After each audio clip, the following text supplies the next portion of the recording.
দুপুরে রান্নার জন্য চলে আসলাম।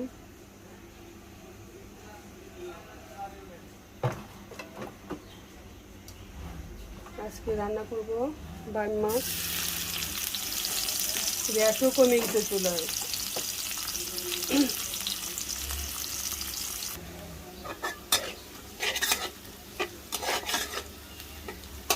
পেঁয়াজটা বোনা হয়ে গেল, এখন দিয়ে দেবো আমি আদা রসুনের পেস্ট,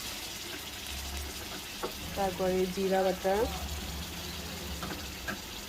পেঁয়াজ বাটা,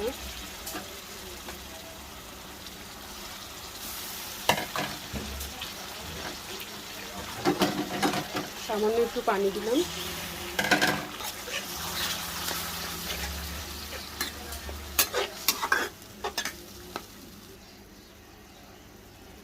মশলাটা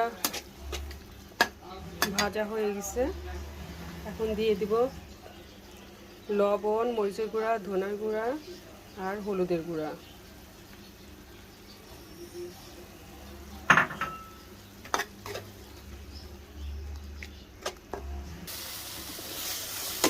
মশলাটা কষানো হয়ে গেছে প্রায়, এখন আমি দিয়ে দেব টমেটো,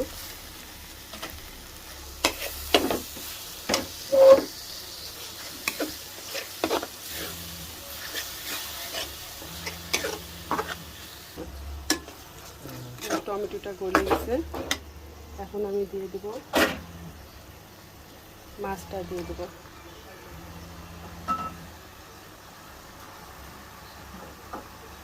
মাছটা একটু কষাইতে হবে। মাছটার সঙ্গে আমি লম্বা লম্বা করে আলু কেটে দিলাম।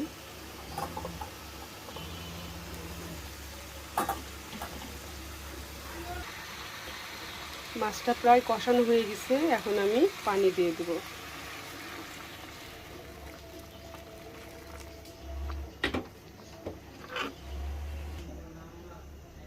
রান্না প্রায় শেষের দিকে আমার।